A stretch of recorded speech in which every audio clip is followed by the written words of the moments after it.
Ginette Loiseau, Hakim El Azouzi. Présent.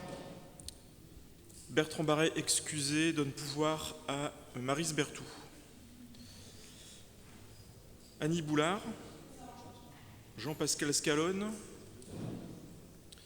Maryse Berthoud, Patrick Perrin, Béatrice Berroyer, Francis Cordonnier, Jacqueline Imbert, Marie-Jeanne Bouvard-Petitpas, Josette Phyllis, Zoran Jeftovic, Hervé Solède, Catherine Arfoaluine, Mélinda Chauchois, Madame Ingrid Beignet est excusée, donne pouvoir à Monsieur Gibson. Sonia Solaire devrait peut-être arriver. Oui, non, elle arrive. Ouais. Christophe Doual, Pierre Quartnick, Corentin Brige est excusé, donne pouvoir à Monsieur El Azouzi. Sabine Leroy, Fernand de Kayser est excusé, donne pouvoir à Monsieur Gacker. Catherine Gautran, Patrick Delettré, Stéphane Saint-André, Virginie Capel, Philippe Dantec, Alexandre Mazel, Madame Brigitte L est excusée, donne pouvoir à Madame Capel. Monsieur le maire, le quorum est atteint, la séance peut débuter. Merci, monsieur le directeur. Avant de démarrer, je voudrais qu'on ait une pensée pour deux personnes qui nous ont quittés. D'abord, Daniel Boyce, qui nous a quittés le 3 juin dernier. Donc, la cérémonie a eu lieu le 10 juin. Donc, Daniel, vous le savez, c'est quelqu'un qui a été ici élu de la commune. Il était également donc, habitant de Béthune. Il a été professeur agrégé. Et surtout, il a été aussi conseiller régional. Il a été aussi représentant de la commune au sein de l'agglomération. Il était acteur de beaucoup d'associations, président de beaucoup d'associations, et surtout acteur dans la culture et dans l'éducation populaire. Il était encore plus récemment donc, à nos côtés pour nous aider à écrire le projet de territoire. Et puis, il travaillait sur même les critères d'évaluation et avait cette mission, comme il dit toujours, de bénévole, de conseiller sur les questions culturelles auprès donc, de l'agglomération. Il nous a quittés rapidement et brutalement après s'être battu dignement contre la maladie. Et nous avons bien sûr une pensée pour Violette, son épouse, et puis ses enfants, petits-enfants. Enfin, quand j'ai ses enfants, c'est sa fille et son beau-fils, et ses petits-enfants, et puis tous ceux qui lui étaient chers. On a aussi appris, on était donc soutenir également la famille de monsieur Bernard Lecray. Vous connaissez moins sous ce nom-là, évidemment, parce qu'on connaît plus l'homme au chapeau sur sa mobilette, c'était Bozo. Voilà, Bozo, on va avoir du mal à faire nos descentes du Père Noël, parce que tous les ans, il est à nos côtés pour accueillir les enfants, Saint-Nicolas aussi. Donc vous connaissez bien, c'est un forain, un circassien. J'ai toujours connu que Bozo, moi, puisqu'il était installé pendant un temps au Mont Liébaud, quand il était tout petit. C'est là que j'ai découvert les premiers animaux. Voilà, et c'était donc un personnage également très attachant, qui était toujours là pour rendre service et qui donc avait ses activités, notamment il louait beaucoup de matériel, était toujours très disponible et très amoureux de la commune, qui était une commune d'adoption pour lui. Donc pareil, on pense beaucoup à son épouse Martine, à Xavier et Delphine, ses enfants, et puis bien aux beaux-enfants, petits-enfants, et toutes celles et tous ceux qui leur sont chers. Voilà, qui reposent tous les deux en paix. Je vous demanderai donc une minute de silence, si vous voulez bien.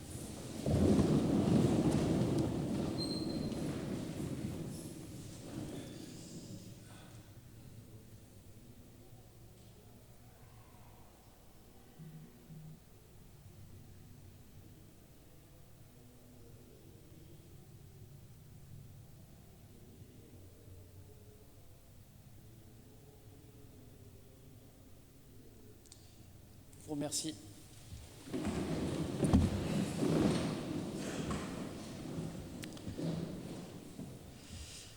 Alors, je suis désolé, nous n'avions pas dessiné le calendrier en fonction du calendrier sportif. Et je sais que pendant que nous allons débattre, l'équipe de France essaie de se débattre et d'avancer dans son parcours.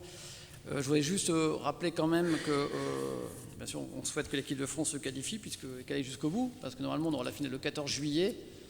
Donc ça pourrait nous arranger éventuellement d'avoir une belle finale, comme on a eu sur la Grand Place, la finale de la Coupe du Monde en 2018. Simplement, vous rappelez qu'on a quand même 2 nageuses, parce que les JO vont démarrer, et les Jeux paralympiques, aussi également fin du mois d'août. Bon, rien que sur les JO, c'est quand même 10 500 athlètes pour un peu plus de 300, ça fait 329, 330 épreuves, et 206 nations présentes. Et donc, pour porter les couleurs de la France, nous aurons 2, notamment sportives du territoire, 2 nageuses béthinoises, qui seront donc présentes au titre des relais 4x100 et 4x200 mètres nage libre. Donc, je voudrais qu'on puisse penser à Océane Carnet et Lison, qui sont toutes les deux donc représentantes, Lison Novaky, Novazic, pas Novaky, Novazic, qui vont donc toutes les deux porter les couleurs de la France.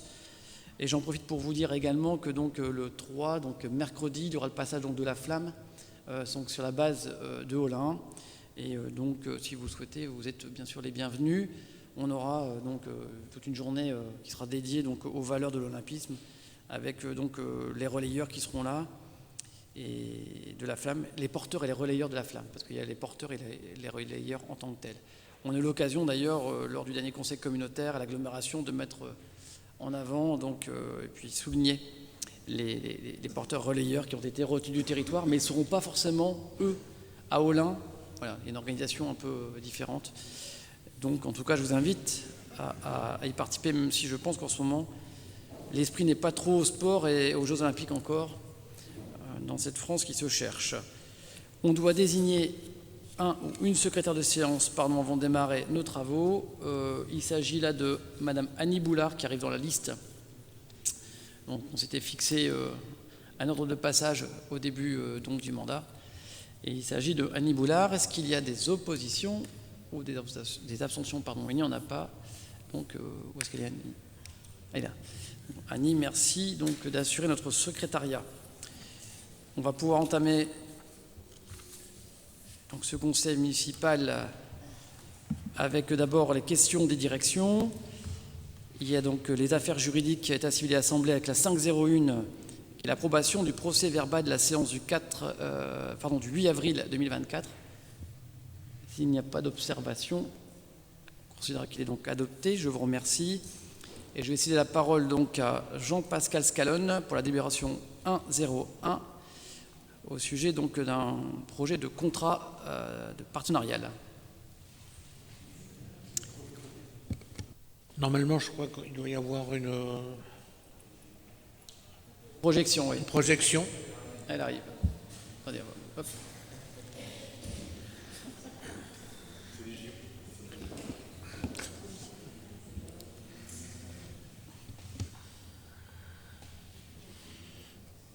Donc cela concerne la présentation du projet de contractualisation avec Alcom. Qu'est-ce qu'Alcom ? Alcom est un éco-organisme qui récupère une taxe sur la vente des produits de tabac. Son objectif est de réduire la présence de mégots au sol, 40% de mégots en moins au sol en 2026. Ce sont les objectifs sur Béthune.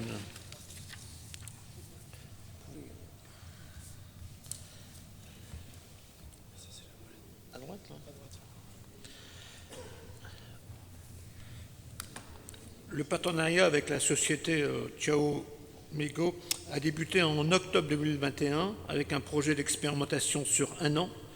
Dès janvier 2022, 8 commerçants et l'hôtel de ville ont été équipés de cendriers. La ville a également modifié ses poubelles pour y intégrer des cendriers. Au total, la ville a dépensé 35 244 et a traité plus de 582 000 mégots, ce qui représente un coût de traitement de 6 centimes par mégot. Dans le détail, nous avons l'ordre de 14 000 € en 2022, 16 000 € en 2023 et en 2024, la situation a été arrêtée en avril, nous étions à 6 000 €.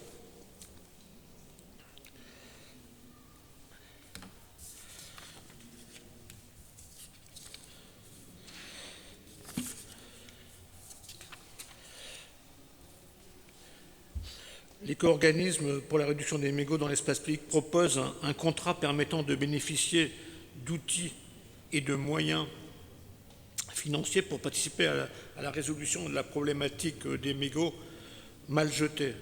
Soutien financier pour le nettoiement des mégots, mise à disposition de matériel de communication, sensibilisation des fumeurs, mise à disposition de cendriers fixes et de cendriers de poche. Et un engagement des deux parties. Alors l'engagement des parties sur la collectivité, c'est établir un état des lieux des mégots et des dispositifs mis en place, mettre en œuvre un plan de communication en utilisant les outils mis à sa disposition par Alcom notamment, mettre en place des mesures spécifiques dans son règlement arrêté de la police municipale, c'est ce qu'on a déjà commencé à faire, et dicte des arrêtés à l'encontre des bénéficiaires d'une autorisation d'occupation du territoire et remet à Alcom un bilan communal annuel. Pour Alcom, finance le plan de nettoiement relatif aux mégots, participe à la mise en place de dispositifs de collecte, fournit des cendriers de poche, met à disposition une boîte à outils de communication, assure l'enlèvement et le traitement gratuit par unité de 100 kg des mégots collectés sélectivement si la commune le souhaite.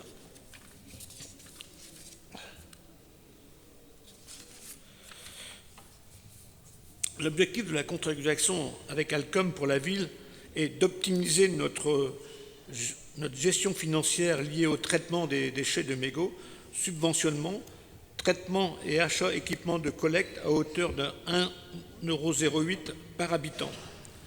En point 2, élargir les dispositifs de collecte en équipant plus largement les commerçants et le domaine public. Point 3, déployer des dispositifs de collecte spécifiques à nos animations, Béthune rétro, marché de Noël, etc. Amplifier la sensibilisation des citoyens, doter les fumeurs de cendriers portables, réduire considérablement la présence de mégots sur la voie publique, projet en lien avec notre labellisation ville propre décernée par les associations des villes propres pour la propreté urbaine. À savoir que, pour information, notre collectivité Béthune a obtenu sa 4e étoile AVPU. À savoir qu'en France, il n'y a que 16 communes qui ont obtenu ce label et ça concerne environ 200 communes en France qui ont fait une démarche qualité AVPU. Là, nous sommes en train de réfléchir pour obtenir notre 5e étoile. On sera aidé parce que par la création d'un service qualité qui peut nous aider à l'obtenir, cette 5e étoile. Voilà, donc j'en ai terminé. Je demande à Monsieur le maire invite le conseil municipal à autoriser la signature du contrat type et ses éventuels avenants entre la ville de Béthune et Alcom pour la durée de l'agrément, ainsi que tout document afférent à ce sujet. Merci, Monsieur Mazel. Merci Monsieur le maire, merci Monsieur Scalone pour cette présentation, c'est une très bonne initiative. Par contre, je vais faire une remarque comme j'ai pu faire lors de la dernière commission concernant une délibération qui d'ailleurs qui a été retirée entre deux. Il n'y a pas le contrat en fait en annexe de la délibération qui normalement doit y figurer. Donc bon. Alors Jean-Pascal n'était pas là en commission, donc je l'avais présenté pour lui, effectivement. On avait demandé, Franck, au service de mettre au moins un projet, parce qu'en fait, elle n'est pas finalisée, mais au moins le projet de la convention, elle n'y est pas. Et effectivement, c'est embêtant. Parce que là, en fait, on autorise le conseil municipal à signer une convention que l'on n'a pas, donc qui n'est pas, en fait, à la portée, en tout cas, à portée à l'information de l'ensemble du conseil municipal.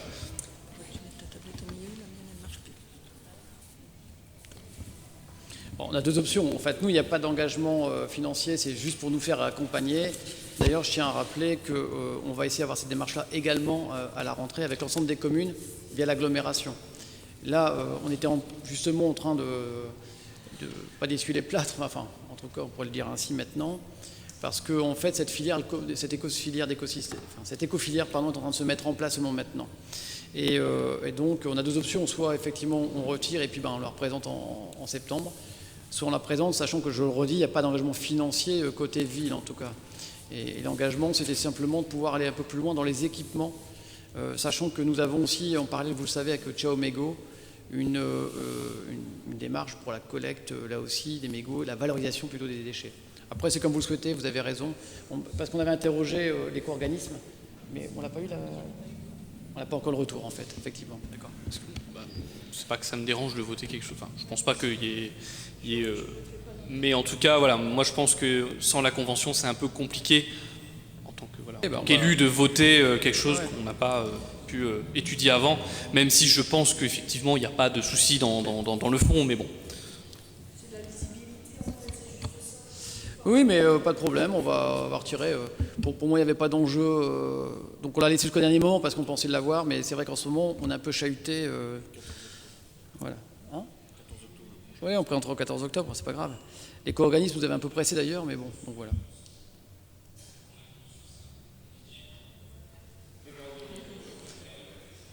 Je pense reconnaître la voix.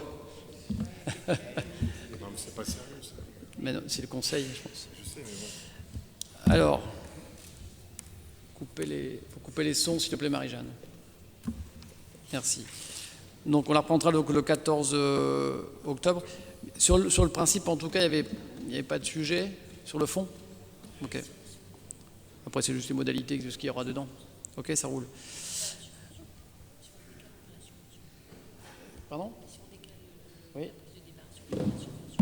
On perdra la subvention, j'y peux rien, mais il fallait qu'ils nous donnent les documents. Voilà.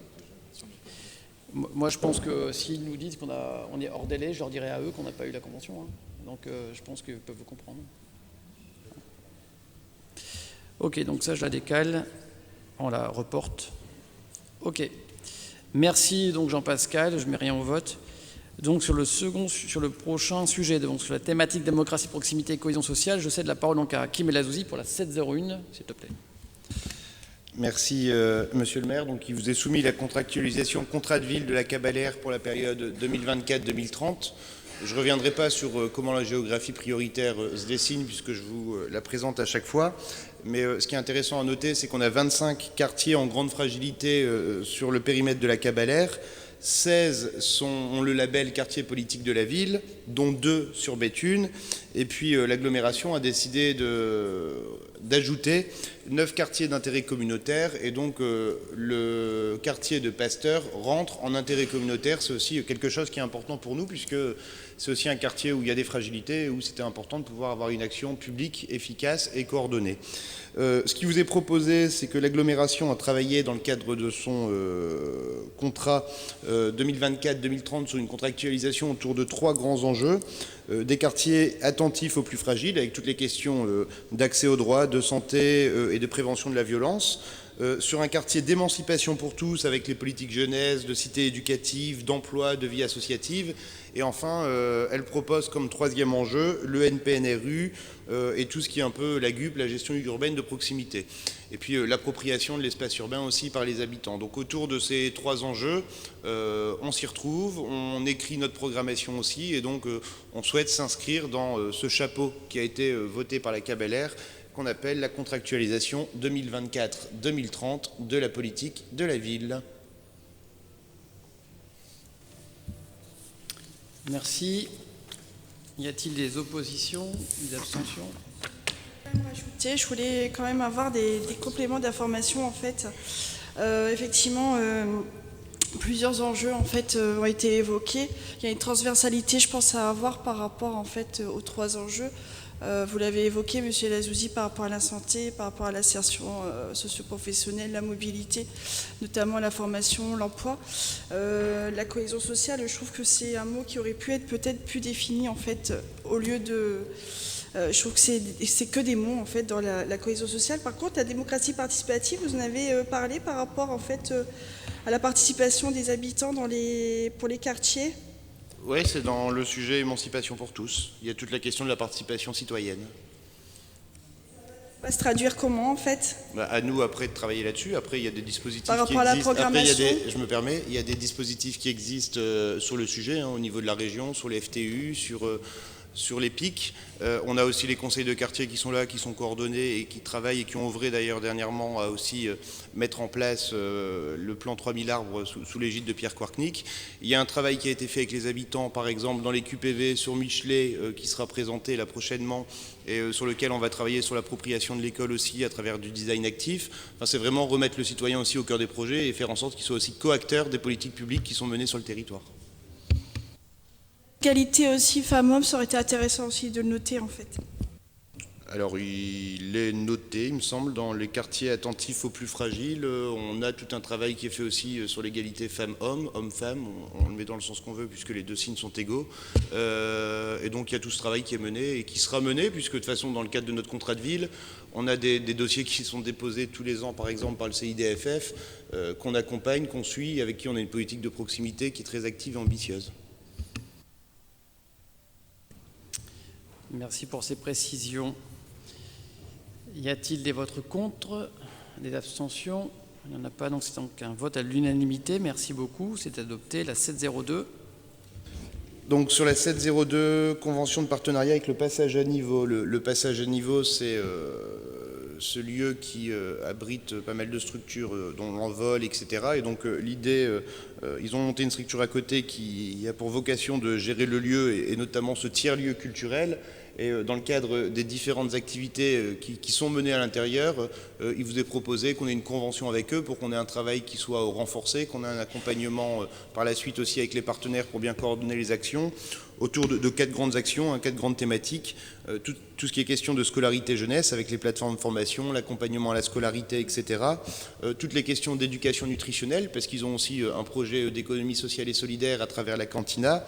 La réalisation demain, de travailler un peu plus en articulation avec eux sur la réalisation de stages pendant les vacances, notamment autour du théâtre, de la cuisine et des pratiques artistiques. Et puis enfin, regarder avec eux pour pouvoir mener une réflexion aussi sur l'hébergement temporaire ou l'hébergement insolite des jeunes. Donc c'est une convention où dans l'ensemble des actions qui sont portées par le passage à niveau, on sera et on aura des partenariats renforcés avec eux sur ces 4 thématiques. Oui, notamment la notion d'auberge jeunesse, en fait, on n'en a pas sur la ville et sur le territoire en tant que tel, notamment sur la partie arrière. Y a-t-il des oppositions ou des abstentions? Il n'en a pas, donc merci, c'est voté à l'unanimité. Je cède la parole à Ginette Loiseau pour la 703, s'il te plaît.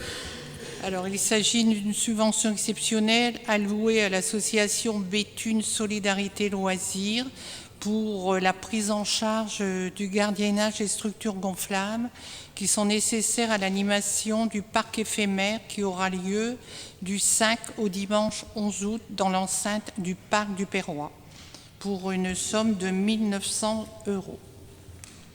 Merci. Y a-t-il des oppositions, des abstentions? Il n'y en a pas, c'est donc adopté. Merci. Dans le chapitre vie locale, donc on a quelques délibérations. Je vais pouvoir donc céder la parole donc à Béatrice Berroyer pour la 801, s'il te plaît. Merci, Monsieur le maire. Alors, la 801 concerne la lutte contre l'évitement scolaire. La préfecture, l'éducation nationale et la CAF ont voulu créer une cellule d'évitement scolaire. La délibération est nécessaire afin de pouvoir recueillir la liste des bénéficiaires de la caisse d'allocation familiale. Ces informations seront ensuite croisées avec la MSA, l'éducation nationale et les mairies pour identifier les enfants déscolarisés.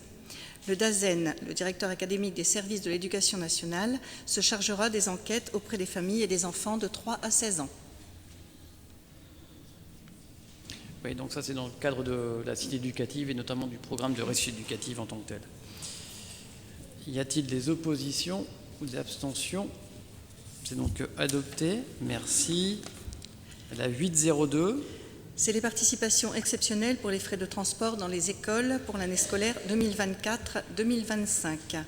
C'est une subvention qui permet les déplacements courts, comme les visites d'exposition, la piste de roller ou un moment de Noël et les sorties éducatives. La participation est de 85 € par classe pour les primaires et 55 pour les classes spécialisées. Donc il n'y a pas de changement et on prépare Aucun en fait changement. la rentrée 24-25. Donc on prend une délibération maintenant pour préparer la rentrée. Y a-t-il des oppositions ou des abstentions? Il n'y en a pas, merci, c'est donc adopté. La 803.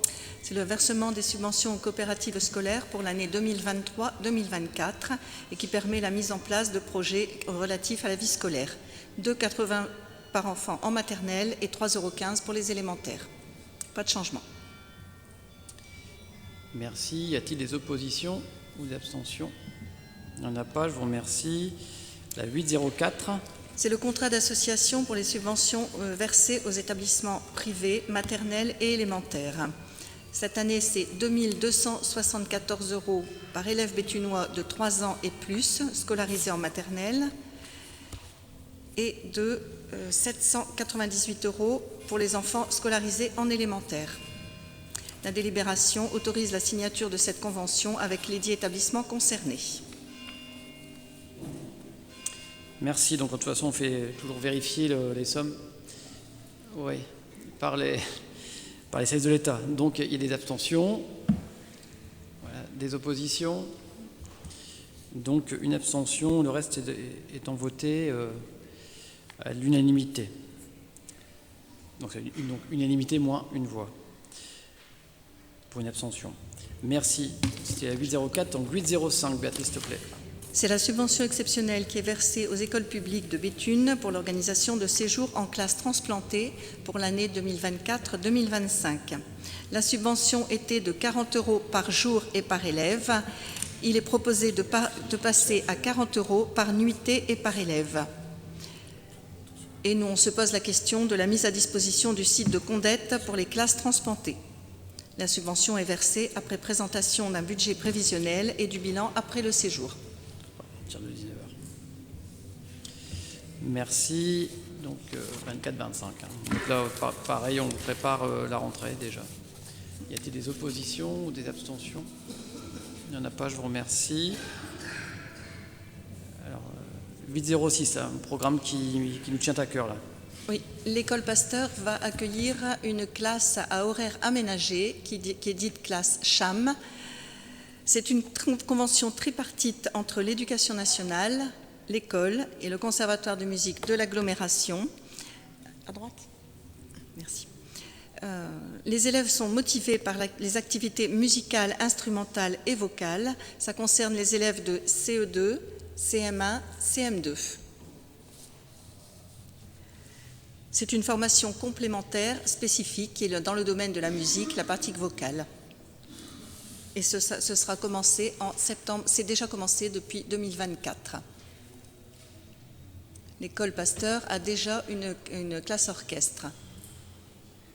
Hop, on passe.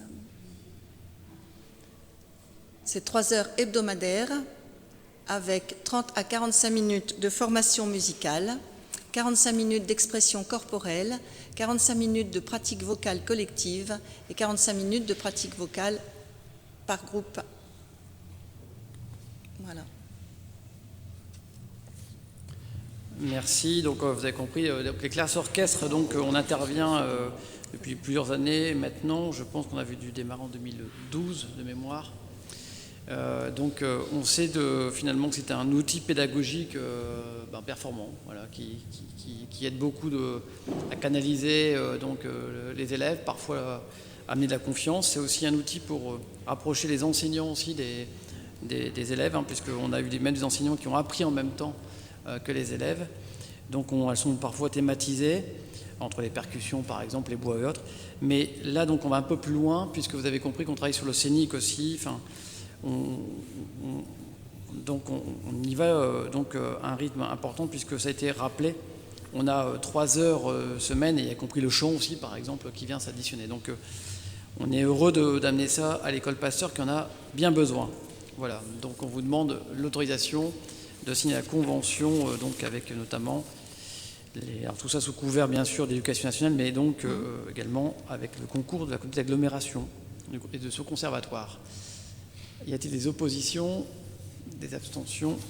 C'est donc voté, je vous en remercie. Je redonne la parole pour la 807 à Hakim El Azouzi. C'est vrai qu'il y a un PowerPoint, ouais, je regarde à quoi il ressemble.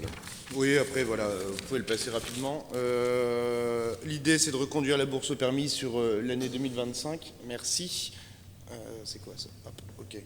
Donc de toute façon, on repart sur les mêmes choses. L'idée, c'est d'accompagner vers l'insertion professionnelle et sociale à travers une aide financière contre engagement citoyen. Et l'idée, c'est d'avoir une bonne articulation aussi avec l'ensemble des dispositifs, parce qu'il y a beaucoup de dispositifs qui existent dans l'accompagnement vers la mobilité. Sur 2025, il vous est proposé d'accompagner 50 Béthunois, c'est le nombre de places maximum attribuées. À titre indicatif, on a 507 bénéficiaires depuis le début du dispositif. Si on regarde dans les grandes lignes, ce qui est important de retenir, c'est les 4 points suivants. Le premier point, c'est qu'on est en priorité sur les questions d'insertion professionnelle.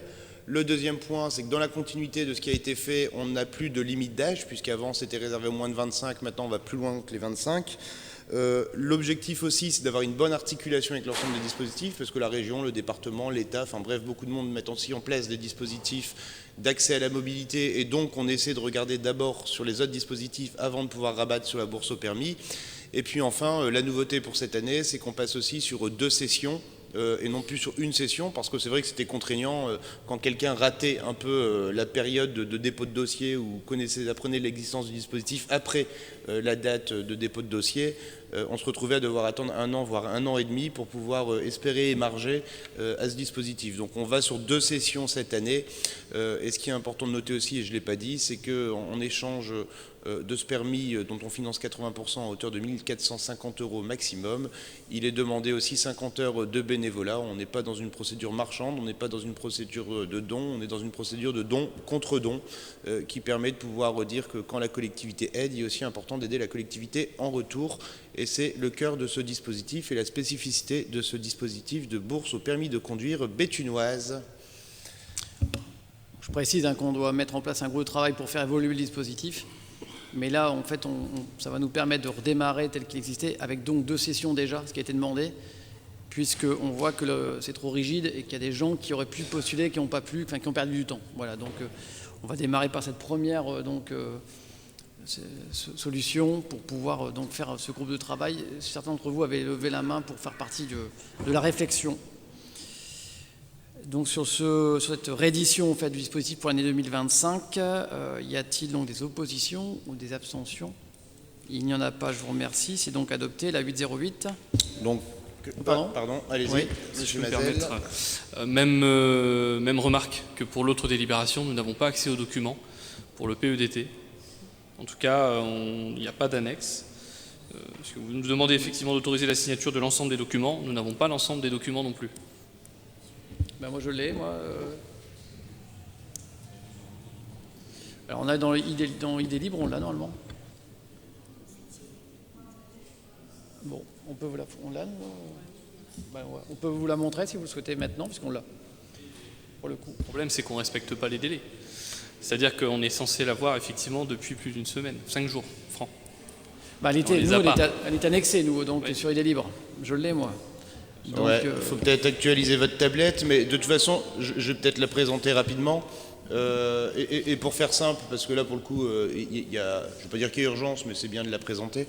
Pour le coup, je l'ai. Et je vais aller très vite. Dans le cadre du projet éducatif de territoire, si vous voulez, on est financé par l'Éducation nationale et par la CAF sur la mise en place des ALSH, etc. pendant les vacances.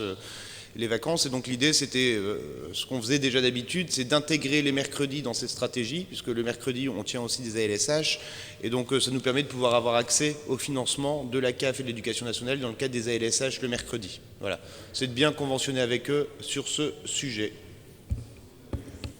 Alors nous l'avons bien sur des libres, en annexe. On pourrait...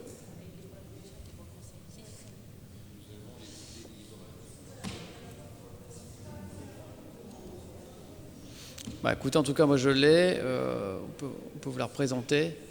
Même à la commission, on ne l'avait pas. Même à la commission, on ne l'avait pas.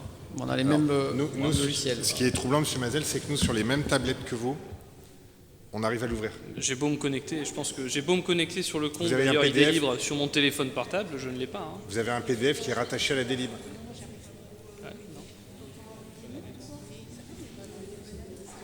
Si, vous avez à droite une petite flèche qui s'écarte en 4 flèches, vous cliquez dessus, il y a l'annexe en dessous en PDF. Non, non, pas du tout. Il n'y a pas le annexe comme on peut avoir d'habitude. Non, c'est pas une blague en fait.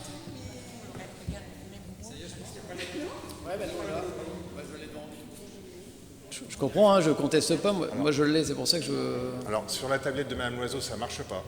Mais sur celle de Monsieur le maire, ça marche. Alors moi j'ai actualisé parce que... Non, c'est parce que ID Libre a mis à jour son application.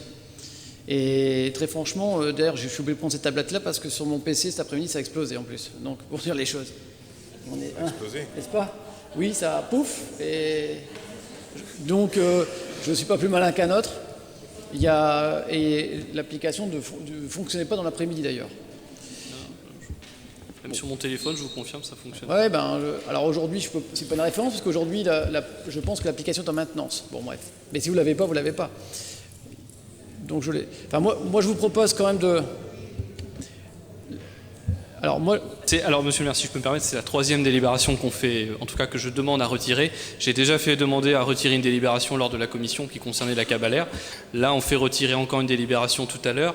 Et là, c'est la 3e. Je pense qu'on est plutôt sur un oubli, on va être honnête. Après, voilà, moi, j'avoue que si on n'a pas les documents, c'est un peu compliqué. Non, et autant pour le reste, je m'excuse de vous le dire, je veux bien ce qu'on dit, c'est comme hier, j'ai vu quelques déclarations. On va pas aller là-dessus, c'est pas le sujet. Non, mais... On va laisser en tout cas libre cours à la démocratie cette semaine. Là, on est sur le conseil municipal. Je veux pas qu'on dise n'importe quoi ou qu'on laisse penser que les services seraient des incompétents ou tout ce qu'on veut. Je vous dis juste que là, autant la première délibération, je vous ai entendu, j'ai retiré, même si je pense qu'il n'y avait pas d'enjeu, je l'ai retiré parce que, très bien. Autant là, moi l'ayant, mes collègues l'ayant, je maintiens. C'est que du bonus, hein, c'est pour le plan mercredi, excusez-moi. Je vous laisserai attaquer la délibération si vous estimez que, mais non là, quoi, en tout cas. Non là, donc... si je peux me permettre, autant sur une convention sur Ciao Mégo, il y a des parties des deux côtés, etc., autant, excusez-moi, mais là on est sur la mise en place d'un plan mercredi, d'accompagnement des enfants le mercredi, où il n'y a pas de révolution par rapport à... Je sais, c'est peut-être pas la question, mais à un moment, moi, je reviens sur le fond et la forme... je pense qu'on crève de la forme à un moment. Donc je reviens sur le fond, et moi j'ai des gamins en face, là, on a des subventions à aller chercher. Donc il n'y a pas de révolution sur le fond. On est sur une question, il n'y a pas de révolution sur le fond, c'est une reconduction d'un plan mercredi pour pouvoir accueillir nos enfants le mercredi. Voilà, il y a... Oui, vote pour des principes, écoute, qu'est-ce que tu veux que je te dise ? Alors, c'est pas grave, faites ce que vous avez à faire, nous, j'entends. Est-ce qu'il est possible de la projeter? Bien sûr. Vous l'avez sous les yeux, hein, je vous la donne. Elle est juste là, monsieur Dantec, effectivement. La projeter, on peut la projeter?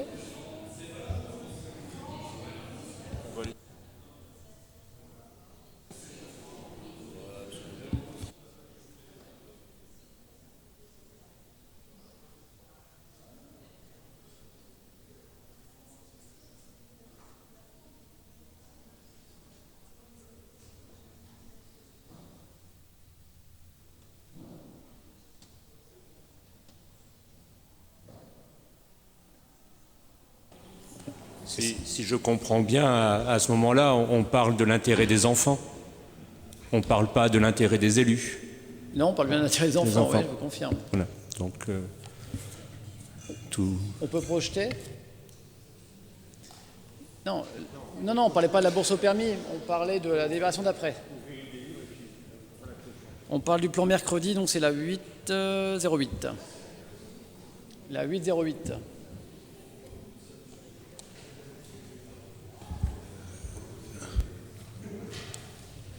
Donc c'est de la délibération de reconduction qui est là pour mettre en valeur la qualité de nos... Je vais faire la voix off, hein, si vous le souhaitez.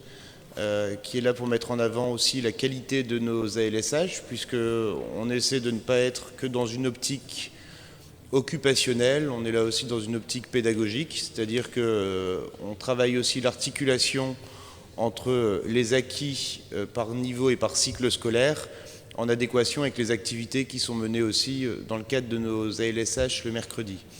Par exemple, s'ils apprennent la motricité à l'école, on sera plus sur des activités de motricité dans le cadre de nos ALSH le mercredi. S'ils apprennent le ping-pong, on fera du ping-pong. S'ils apprennent les mathématiques, on fera aussi des mathématiques. L'idée, c'est d'avoir une cohérence entre les enseignements à l'école, les enseignements le mercredi, travailler sous un angle beaucoup plus ludique que pédagogique, puisque c'est le temps scolaire qui fait la pédagogie. Le temps ludique est aussi un temps qui permet l'assimilation des savoirs. Et donc, c'est ni plus ni moins qu'une convention qui valorise et qui vante notre capacité à travailler à cette articulation entre le temps scolaire et périscolaire dans le cadre de nos ALSH mercredi, sachant que nos ALSH... Vous me dites quand il faut que j'arrête, parce que je peux durer comme ça 1 heure. En sachant que nos ALSH estivaux rentrent aussi dans cette logique, mais il faut aussi le faire dans le cadre de nos ALSH du mercredi, ce qui permet de pouvoir avoir accès au financement CAF, au financement éducation nationale, et toujours dans l'optique de l'intérêt de l'enfant, faire en sorte que son parcours et sa structuration se fassent dans le bon sens et en adéquation avec l'ensemble des acteurs concernés par son évolution. J'arrête la voix off à ce moment-là. Oui, M. Mazel. Pour ma part, je vais tout de même voter pour cette convention qui évidemment va dans le sens des enfants, mais j'aimerais bien qu'on puisse nous envoyer en tout cas cette convention à la suite par mail, si possible, pour qu'on puisse, enfin en tout cas pour ma part, pour que je puisse tout de même regarder, mais évidemment, si ça va dans le sens des enfants, il n'y a aucun souci, mais c'est quand même dommage de ne pas avoir cette convention en temps et en heure. Voilà. Mais bon, pour le coup, je voterai pour. Ce que je peux vous proposer, c'est juste à l'écran, comme ça on partagera toute la même chose. Je voudrais qu'on ouvre l'ordre du jour, on revienne Mélanie. Mélanie, je voudrais qu'on vienne à l'ordre du jour d'idées libres comme on l'a sur nos logiciels et qu'on puisse faire la démonstration à l'écran de l'ouverture de la délib et de la pièce annexe pour vous montrer que de bonne foi, pour nous ça marche, mais visiblement sur vos tablettes, alors il y a peut-être un problème de mise à jour de tablettes, ça ne fonctionne pas. Mais j'aimerais qu'on vous montre l'exercice pour vous montrer que c'est absolument, pour le coup, de bonne foi. Regardez. Bon. Enfin, en tout cas, prenons l'exemple de la bourse au permis, Mélanie, ou d'une délib. Si on peut regarder la bourse au permis. Les voies de l'informatique sont comme le suffrage universel, bon, écoutez, impénétrable. Je vous propose de passer à autre chose. En résumé, j'entends que sur ces délibérations-là, vous ne l'avez pas, nous on l'a en pièce annexe, donc j'estime qu'on l'a. Pour le reste, si c'est uniquement tatillonner le problème dont acte, mais non, c'est permis de conduire ça. Non, on avait demandé d'ouvrir la bourse au permis. Voilà, vous avez l'annexe bourse au permis que vous n'aviez pas sur vos tablettes. Là, elle est là. Donc c'est pour vous montrer qu'on a des pièces jointes. Ceci étant, si vous me permettez, je le redis. Donc, s'il faut qu'on regarde les tablettes fonctionnement, si vous avez fait les mises à jour ou pas, normalement, elle vous le demande automatiquement. On va regarder, on va vérifier. On peut vous finir bien sûr la convention. Mais ceci étant, elle existe depuis 6 ans. C'est le plan mercredi qui a été valable 3 ans, renouvelable 3 ans, et donc on renouvelle le plan mercredi, donc nous assurons l'accueil des enfants le mercredi, et donc nos activités ne vont pas être modifiées, au contraire, c'est pour les garantir, les pérenniser, et donc l'État nous demande de renouveler, puisque la date c'était 3 ans plus 3 ans, donc voilà, on y va. Mais il n'y a rien d'engagé, et là pour le coup, je ne veux pas perdre le service pour les enfants, si vous me permettez. Bon, donc je vous fournirai tout ce qu'il y a à fournir. Et puis on l'a après, hein, donc on peut vous le montrer. Mais honnêtement, voilà, je pense qu'au-delà du côté formaliste, il y a le fond de l'affaire, c'est quand même le service qu'on va apporter aux enfants. Il y a pas de, je vous le redis, s'il n'y avait pas de problème de date dans ce contrat, on n'aurait même pas évoqué le sujet ce soir. Donc je vais quand même vous mettre au vote cette délibération, participants ceux qui le souhaitent. Donc y a-t-il des avis contraires? Y a-t-il des abstentions? Je vous remercie, et donc j'entends que pour ceux qui n'ont pas eu la convention, on vous la fournisse pour bien sûr vérifier tout ce que je vous ai dit à l'oral, évidemment. La 809. Voilà, donc c'est les tarifs du CAJ, et donc il est proposé de reconduire les tarifs des CAJ.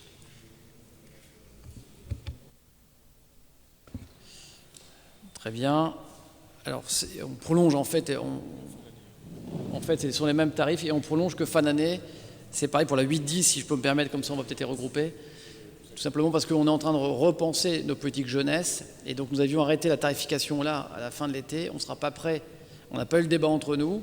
Et donc on vous demande de prolonger 6 mois cette tarification, le temps que nous puissions aller jusqu'au bout de la démarche. On a vu la CAF seulement la semaine dernière.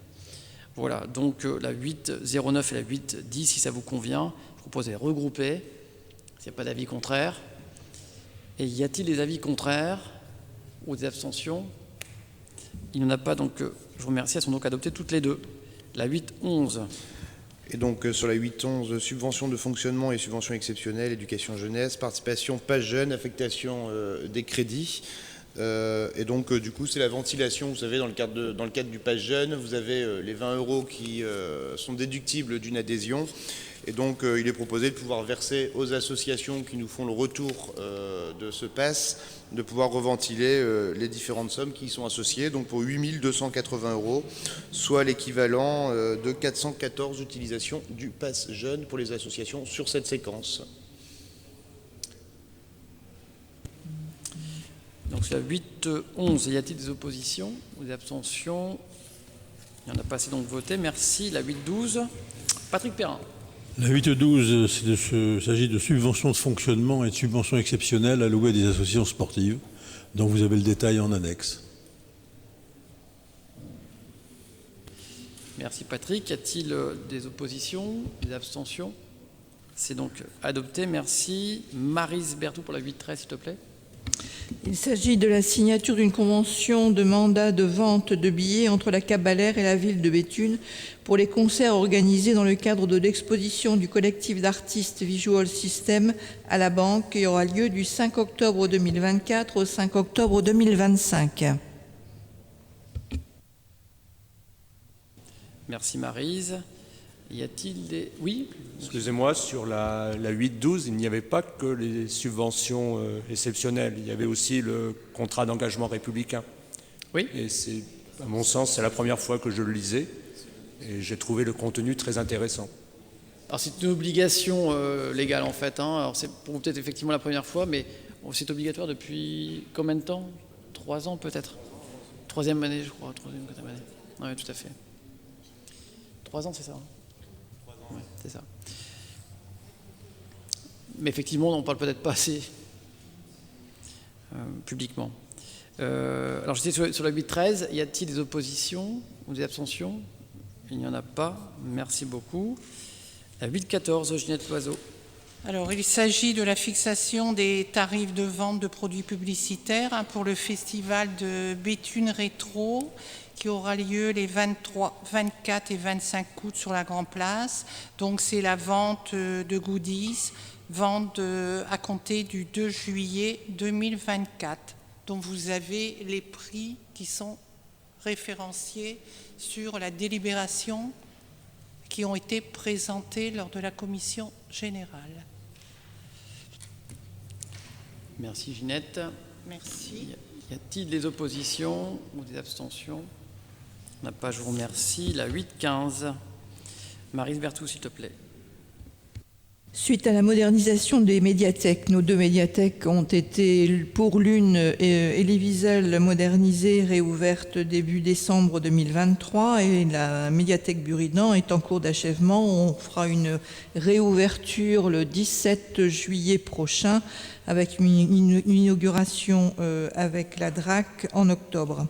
Donc, suite à la modernisation de ces médiathèques, il est nécessaire de se doter d'un règlement intérieur mis à jour et à même de répondre aux problématiques pouvant être rencontrées dans ces médiathèques. Merci Maryse. Donc sur la 815, y a-t-il des oppositions, des abstentions? Il n'y en a pas, je vous remercie. C'est donc adopté. La 816, s'il te plaît Maryse. La 816, la délibération officialise la participation des médiathèques de la ville de Béthune au réseau de lecture publique de la Cabalère et engage la ville de Béthune dans le maintien de la gratuité de ces médiathèques. Donc le réseau des médiathèques dont il était question ici nous obligera à uniformiser l'ensemble d'un certain nombre de nos matériels. C'est une réalisation à long terme, mais qui prend une très bonne voie. Merci. Donc réseau qui prend la gratuité, qui doit aller vers un réseau unique d'information progressivement, système unique d'information, et puis d'échange de documents aussi à terme, service unique. Voilà, donc on a des bibliothèques municipales, mais aussi des bibliothèques associatives sur le territoire des 100 communes. Y a-t-il des oppositions ou des abstentions? Il n'y en a pas, donc je vous remercie. La 8-17, Maryse, toujours. La 8-17, il s'agit de fixer, ou plutôt de reconduire en fait, les tarifs de l'école municipale de dessin pour l'année scolaire 24-25. La délibération est prise en amont de la phase d'inscription qui commencera le 19 août 2024. Voilà, même tarif, c'est quoi? C'est une quarantaine d'inscrits, je crois, que nous avons. Pardon. Oui, c'est effectivement c'est dans ces eaux-là. 40 élèves, je crois. Voilà. Y a-t-il des oppositions ou des abstentions? Il n'y en a pas, c'est donc adopté également à l'unanimité. Merci Maryse. Je passe au département aménagement urbain et donc je cède la parole à Francis Cordonnier en commençant par la 901, s'il te plaît. Merci Monsieur le maire. Il s'agit de la vente de la parcelle AK 216, rue des Marguerites, sur lequel se situe le centre de tir au profit du club de tir béthunois. Alors, au regard des missions d'intérêt général poursuivies par l'association, au regard des travaux relatifs à l'amélioration thermique et acoustique que l'association a réalisés, il est proposé de céder le bâtiment pour une valeur de 50 000 €. Merci. Y a-t-il des oppositions ou des abstentions? On n'a pas, c'est donc adopté. Merci beaucoup. La 902. Il s'agit de la vente de logements appartenant à un organisme HLM, en l'occurrence Pas-de-Calais Habitat. C'est un logement locatif social 302 rue Michelet. En fait, c'est une procédure administrative à partir du moment où on vend un logement social. Ouais, je précise pour la 901, puisque Catherine fait partie du bureau de l'association, Catherine Gautran, fait partie de l'association concernée par la vente. Elle ne participe pas au vote. Voilà. J'ai oublié de le préciser et j'ai pas vu ta main. Désolé. Je l'avais en tête, mais j'ai oublié. Donc sur la 902, y a-t-il des oppositions, des abstentions? Il n'y en a pas, c'est donc adopté, merci. La 903. Alors, il s'agit de la convention de partenariat entre la ville de Béthune et la NCT pour la réalisation d'un équipement commercial, les Halles, et de services, le Forum, boulevard des États-Unis, et de la signature d'un avenant numéro 2 à la convention tripartite avec la NCT, du fait des travaux qui ont été un peu plus longs que prévu, donc engendrant des frais supplémentaires, et de signer la convention pour l'étalement de la dette sur 3 ans. Y a-t-il des oppositions, des abstentions? Non, c'est donc adopté, merci. Francis, toujours pour 904. Il s'agit de la convention de mise à disposition de locaux au profit de l'association Les Restos du Cœur du bassin minier au Forum.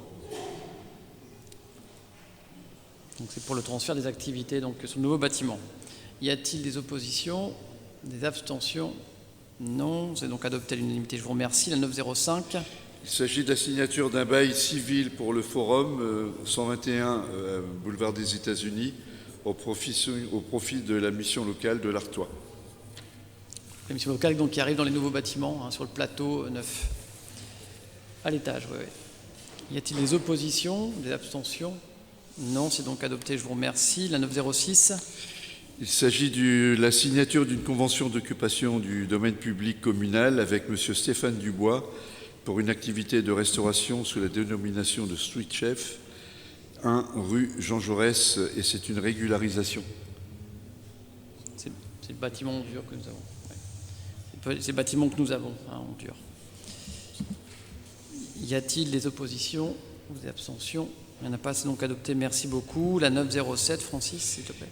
Alors, il s'agit d'une signature d'un avenant à la convention d'occupation d'un local rue Fernand-Barre au profit de la Société française de radiotéléphonie, SFR. C'est un bail précaire pour 3 ans par rapport au projet Léo Lagrange. C'est-à-dire qu'après les 3 ans, il faudra qu'il cherche un autre endroit. Il faut qu'il quitte d'ici la déconstruction du bâtiment. Voilà, c'est ça. Y a-t-il des oppositions, des abstentions? Il n'y en a pas, je vous remercie. Voilà, 502, donc là, il s'agissait pour nous de désigner un représentant au sein de l'Assemblée Générale de la SMAC, là. Jusqu'à présent, c'était donc Francis Cordonnier qui nous représentait, et je vous propose de lui maintenir notre confiance. Si, bien sûr, il n'y a pas d'opposition ou d'abstention. Pas de vote à bulletin secret non plus? Non? Bon. Donc, Francis pourra à ce moment-là continuer à nous représenter. Merci. C'est fort utile parce qu'il y a une époque, nous étions plus assurés et je peux vous dire que les collectivités et l'assurance, ce n'est pas un petit sujet. Donc ça nous a aidés au moins sur les gros risques à rester assurés. Dans le chapitre finances, contrôle de gestion et de l'évaluation, je vais céder la parole à Monsieur le Premier adjoint pour la 201 et on pourra comme ça vous parler du projet, de l'avancée du projet Station B à la gare. Merci Monsieur le maire. Donc vous le savez, on a voté au conseil du 8 avril, on avait voté une garantie communale d'emprunt pour la SCI Station B, qui est la SCI qui va construire un immeuble de bureaux quand vous êtes face à la gare sur la partie droite, où il y a d'ailleurs des panneaux de commercialisation qui sont installés depuis quelques mois. Le projet avance bien.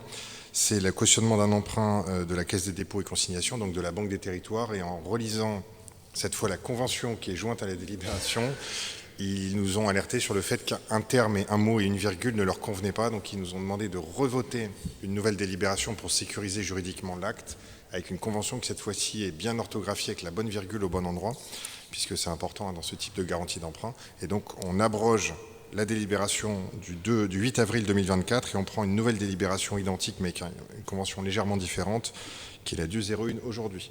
Vous dire que le projet avance bien, qu'on est en phase préopérationnelle, c'est-à-dire que les services techniques de la ville sont déjà en lien avec les entreprises qui vont construire le bâtiment et qu'on espère donc un démarrage du chantier d'ici la fin de l'année. C'est septembre, j'ai toujours d'ici fin d'année parce qu'en termes de chantier avec la météo parfois, mais en tout cas ça devrait démarrer en septembre.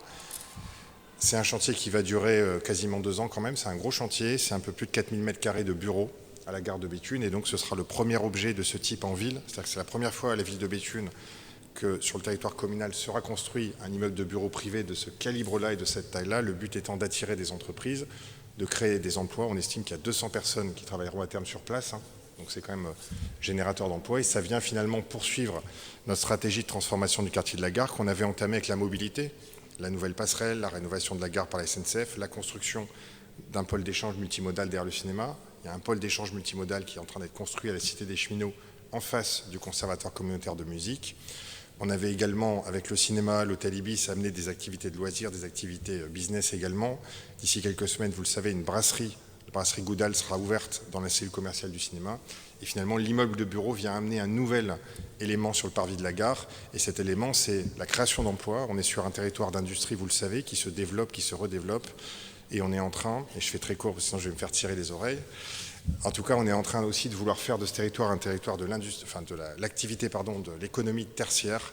Et donc, ce premier immeuble de bureau à la gare, qui devrait amener jusqu'à 200 emplois sur place, permettra finalement d'ancrer notre territoire du Béthunois et de la ville de Béthune comme un territoire propice au tertiaire, en complément de la métropole lilloise. Et puis, s'il y a un premier immeuble qui se remplit, on ira en tête peut-être d'en faire d'autres. Mais en tout cas, c'est une première pierre importante qui sera posée en septembre pour la ville et pour le territoire. Voilà, tout va bien, on y est quasiment. Une dernière délib, et après on pose la première pierre et c'est parti. Y a-t-il des oppositions, des abstentions? Je vous remercie, donc c'est donc adopté à l'unanimité. La 202, toujours Pierre-Manuel, s'il te plaît. Alors je fais court également, mais on a voté tout à l'heure un bail pour permettre à la mission locale de déménager cet été au Forum, donc dans le nouveau bâtiment boulevard des États-Unis au Mont-Liébaud. La mission locale partant, le CCAS va récupérer le bâtiment de la rue Michelet, l'ancien Greta dont il est propriétaire, et donc va faire des travaux pour pouvoir s'y implanter. C'est des travaux qui ne sont pas énormes, mais c'est quand même des travaux importants qui nécessitent de la technicité, des ouvriers, du matériel, etc. Le CCAS, évidemment, n'a pas ces compétences, et c'est normal, c'est un CCAS. Donc les services de la ville vont travailler pour le compte du CCAS pour pouvoir faire ce chantier et permettre au CCAS de déménager. Donc c'est la convention qui permettra pour la ville de refacturer au CCAS l'ensemble des coûts liés à son projet de déménagement. Voilà, donc c'est technique, mais c'est pour vous expliquer à quoi ça sert ce qu'on est en train de voter.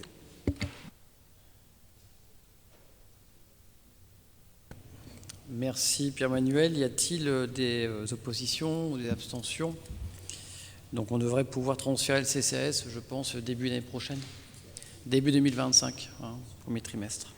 sont dans de meilleures conditions pour l'accueil du public et des usagers. Donc vous m'avez dit donc pas d'opposition et pas d'abstention. Hein. Merci, c'est donc adopté. Pierre-Louis Gibson, toujours pour la 203. La 203, donc vous le savez, nous avons une fourrière municipale sous forme d'une délégation de service public qu'on a renouvelée ensemble il y a quelques mois avec le garage Ratel. Et donc l'État, par décret ministériel, a modifié les tarifs des fourrières en France. Et donc on doit prendre une délibération pour que ces tarifs de fourrière qui sont fixés par l'État soient applicables à notre délégation de service public. Voilà. Donc c'est une délibération technique. Ce n'est pas nous qui fixons les tarifs, c'est l'État, mais les tarifs de l'État vont s'intégrer à notre délégation de service public. Merci pour ces précisions. Y a-t-il donc une opposition, une abstention? Il n'y en a pas, donc c'est adopté. Merci. La 204. 204, je fais court, on l'a vu en commission, c'est le rapport annuel du délégataire du réseau de chauffage urbain de la ville de Béthune et des communes environnantes. Pas de nouveauté, on continue à progresser dans le taux d'énergie verte, on continue à avoir des tarifs qui sont évidemment très compétitifs par rapport au prix du gaz naturel, et on continue également à raccorder encore une quinzaine de nouveaux abonnés qui ont été raccordés l'année dernière, il y en aura encore une dizaine cette année, donc le réseau s'étend, et normalement, si tout va bien, on a eu l'accord de l'ADEME, nous devrions démarrer les travaux de déploiement du réseau à Choc et à Enzin, démarrer les travaux d'ici la fin de l'année, voilà, pour accorder une trentaine de bâtiments complémentaires dans 2 communes voisines. Donc ça devrait démarrer d'ici la fin d'année. C'est une bonne nouvelle pour ces communes, mais je laisserai les maires d'Anzin et de Choc communiquer plus longuement sur ce sujet. Mais en tout cas, on va s'étendre sur 2 communes supplémentaires. Voilà. Oui, on a encore des accès, encore des programmes. Vous savez qu'en plus, la loi ayant été modifiée, maintenant étant dotée d'un réseau de chaleur urbain, il y a obligation, quand il y a construction, de se connecter. Alors qu'avant, nous faisions la promotion d'eux. Là, de fait, ils doivent se connecter, et s'ils ne veulent pas, ils doivent justifier pourquoi ils ne se connectent pas. Voilà, mais donc, comme c'est très intéressant, c'est la raison aussi pour laquelle, entre ce que nous avions imaginé et le déploiement aujourd'hui technique et commercial, ben, on a pris de l'ampleur, et tant mieux, puisque c'est aujourd'hui économique également pour les locataires. Il n'y a pas de vote, il n'y a pas de vote, on doit acter le rapport, c'est ça, hein. Là, on acte donc la remise et le débat autour du rapport. Si, bien sûr, il n'y a pas d'opposition, pas d'abstention, enfin, c'est pas un vote, de toute façon, on acte le rapport. Voilà, dans le chapitre cadre de vie, donc la 1001, c'est le premier adjoint. Donc c'est une régularisation, c'est l'enlèvement, l'évacuation, le recyclage de déchets métalliques ferreux avec la société Galou France qui est basée sur le port de commerce de Béthune. Quand on a du métal à se débarrasser ou qu'on ramasse dans les rues ou des vieilles carcasses et des vieux camions, c'est avec eux qu'on traite pour les faire recycler. Donc c'est la convention qui régularise tout ce qu'on a été porté là-bas au cours des derniers mois. Merci. Y a-t-il des oppositions ou des abstentions? Il n'y en a pas, c'est donc adopté. La 1002, et je cède la parole à Pierre Kwartnik, s'il te plaît. Merci, monsieur le maire. Donc, la 1002, c'est la convention pour la campagne de stérilisation et d'identification des chats errants. Donc, normalement, on a un diapo. J'ai pas de... Il faut le changer. Donc, c'est une convention avec l'association 30 millions d'amis, entre la ville et l'association 30 millions d'amis.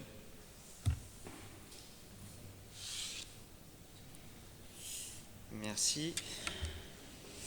Donc un rappel de la réglementation de la stérilisation des chats errants. Le maire a un pouvoir de police sur ce sujet, notamment avec l'interdiction de leur divagation, la capture et la stérilisation. Et donc en ce sens, on met en place, comme chaque année, un partenariat avec l'association 30 millions d'amis, qui est reconnue dans ce domaine, pour mettre en place ce dispositif. Donc le fonctionnement, en fait, c'est... quand on a un signalement B-click ou autre qui arrive, on a donc la ville et l'association qui se rendent sur place et qui effectuent le trappage des chats, qui vérifient si c'est un chat effectivement errant ou s'il est identifié, et ensuite qui effectue le tatouage, la stérilisation auprès d'un vétérinaire, et ensuite l'animal est relâché à l'endroit où il avait été trappé. Et c'est un chat qui devient donc propriété de la ville. Et donc vous avez les chiffres pour les années précédentes, ce qu'on a réalisé. Donc en 2020, 7 000 €, en 2021, 2 800 €, en 2022, 5 200 et en 2023, 1 800. Donc en fait, la ville prend en charge 50% du coût de stérilisation des chats, et c'est 30 millions d'amis qui prend en charge le reste. Donc ça correspond pour l'année 2024 environ à 80 chats errants. Et donc la délibération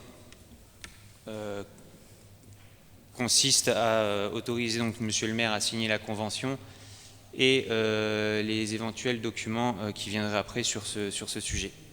Merci.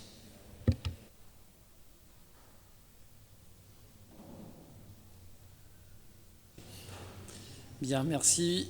Renouvellement donc de cette convention. Y a-t-il des oppositions ou des abstentions?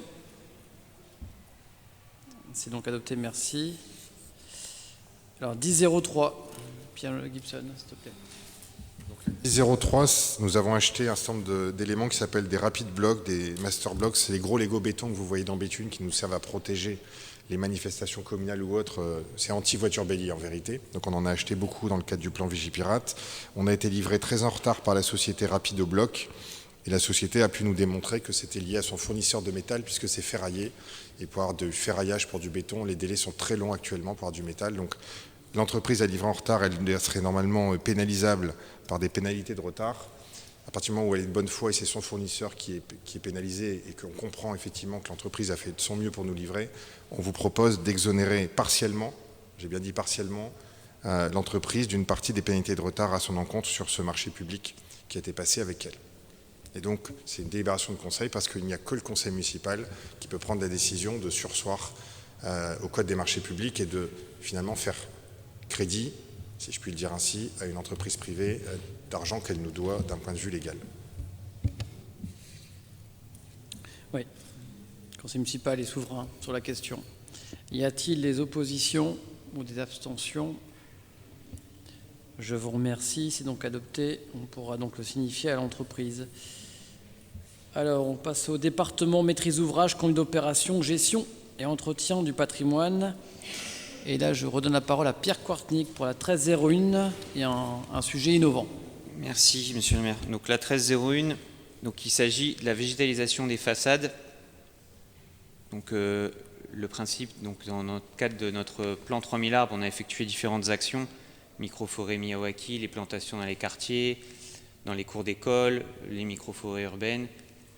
Et on souhaite donc mettre en place une convention de végétalisation des façades avec nos habitants. Donc c'est une convention qui sera basée sur le volontariat pour les riverains qui souhaiteraient planter en façade de leur domicile une plante vivace grimpante afin d'améliorer le cadre de vie, de verdir la rue de la commune et améliorer le cadre de vie des Béthunois. Donc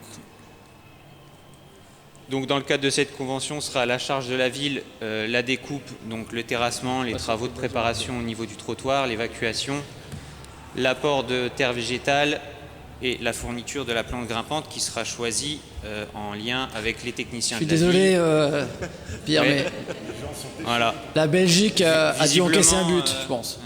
Les gens sont très enthousiastes à l'idée de végétaliser leur façade. Ah ouais, ça va être ça.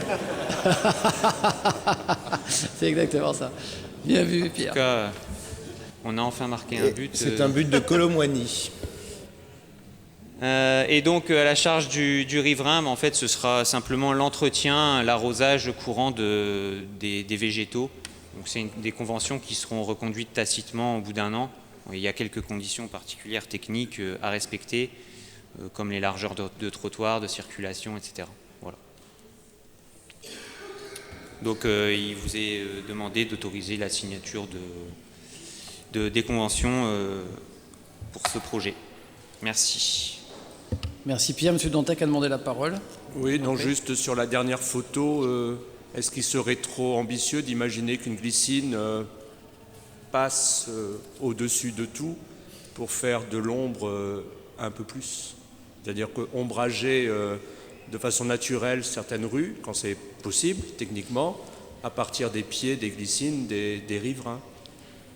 On y a réfléchi à certains endroits, mais c'est vrai que c'est techniquement pas toujours évident à réaliser.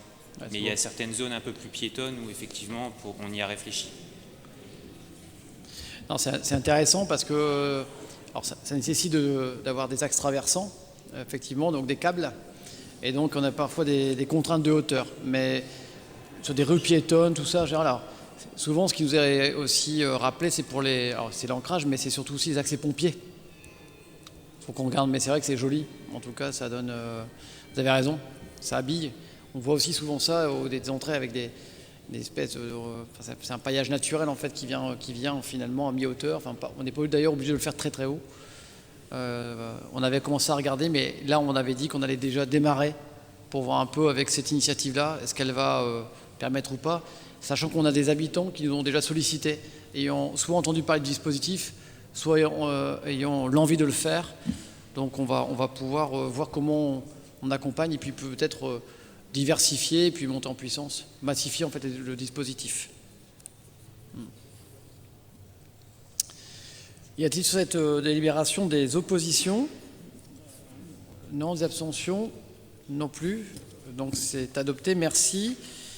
Pour la question qui porte sur le patrimoine historique, je cède la parole à Maryse Berthoud, s'il te plaît, pour la 1401. Merci, Monsieur le maire.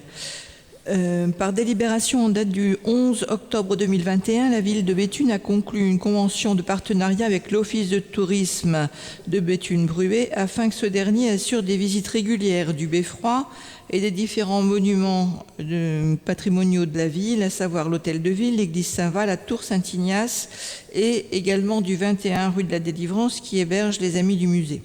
Cette convention d'une durée de 3 ans doit être renouvelée en 2024.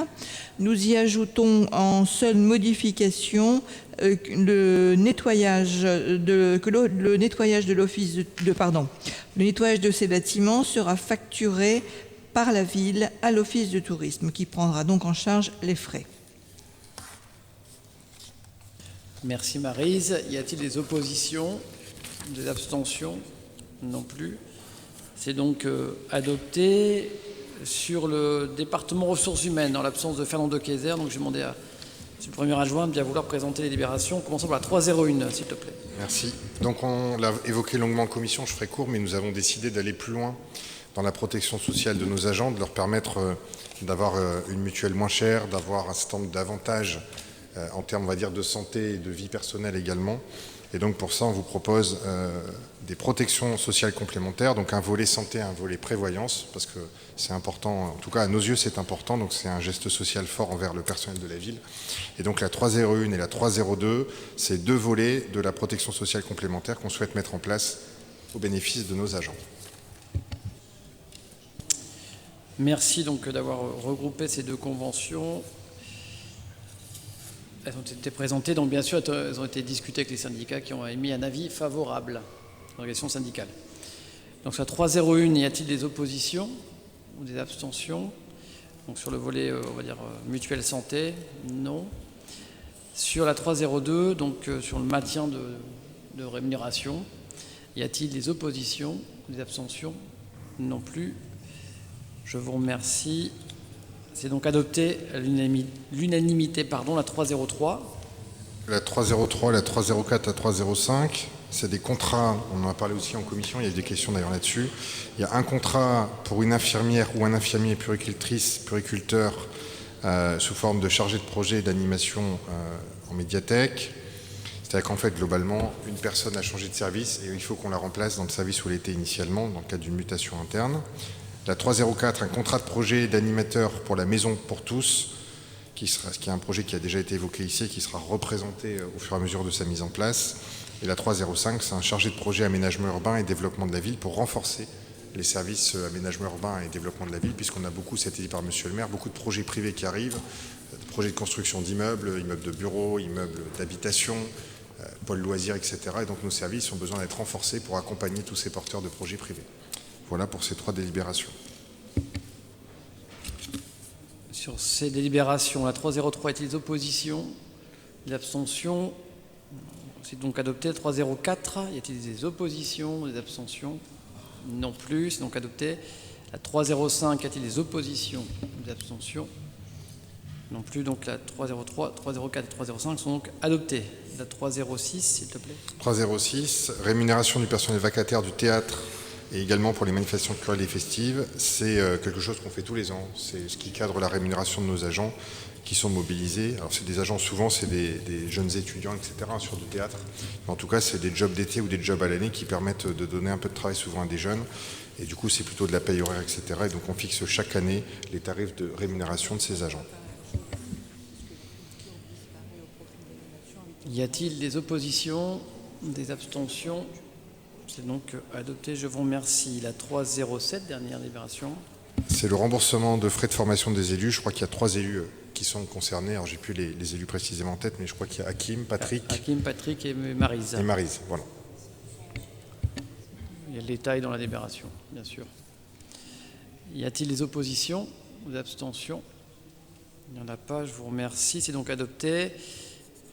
On a 2 dernières délibérations qui concernent les systèmes d'information. Donc, toujours Pierre-Mel Gibson. Donc, c'est comme d'habitude, c'est des logiciels qui servent à faire fonctionner les services. C'est des contrats de maintenance. Donc, un contrat de maintenance pour la société Géomensura pour le logiciel du même nom, qui nous sert à mesurer les parcelles foncières, donc tout ce qui est foncier, régularisation. Et la 402, société Incotec, contrat de maintenance du logiciel Incovar. C'est le logiciel qui nous sert à pointer le temps de travail des agents. Merci. Donc sur la 401, y a-t-il des oppositions, des abstentions? Il n'y en a pas. Sur la 402, y a-t-il des oppositions, des abstentions? Il n'y en a pas non plus. Donc sont toutes les deux adoptées. Sur le compte-rendu des décisions prises par le maire, y a-t-il des interrogations? Monsieur Saint-André. Oui, j'ai posé une question en commission générale et j'en ai oublié une autre. Qui concernait la décision de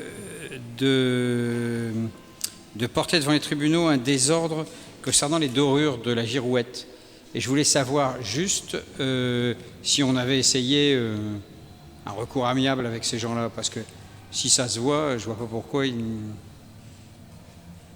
Alors, si on est obligé d'aller en justice, j'imagine que c'est parce qu'ils ont dit non. Peut-être juste expliquer le sujet. Dans le cadre de la rénovation du beffroi, nous avons rénové également tout ce qui était les parties dorées à la feuille d'or, donc les cadrans de l'horloge avec les chiffres et les aiguilles, également le béfi, le dragon qui se trouve tout en haut. Voilà. Et on s'est rendu compte, il y a quelques mois, c'est visible à l'œil nu, que ces dorures sont en train de rouiller et de devenir marron, ce qui n'est pas normal, puisque c'est censé tenir longtemps.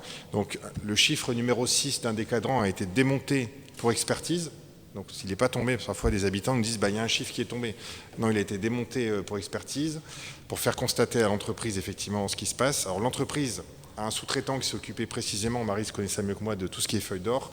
Et donc effectivement, on a du mal à faire entendre raison et on a du mal à expliquer que ça ne convient pas le résultat. Donc effectivement, peut-être que ça finira par une médiation amiable, ce qu'on souhaite, une solution amiable. Mais si ce n'est pas amiable, on ira sur le contentieux. Mais honnêtement, c'est dans l'intérêt de l'entreprise de comprendre pourquoi ça ne fonctionne pas. Et c'est dans l'intérêt de la collectivité d'avoir une rénovation du beffroi qui soit durable. Donc voilà où on en est.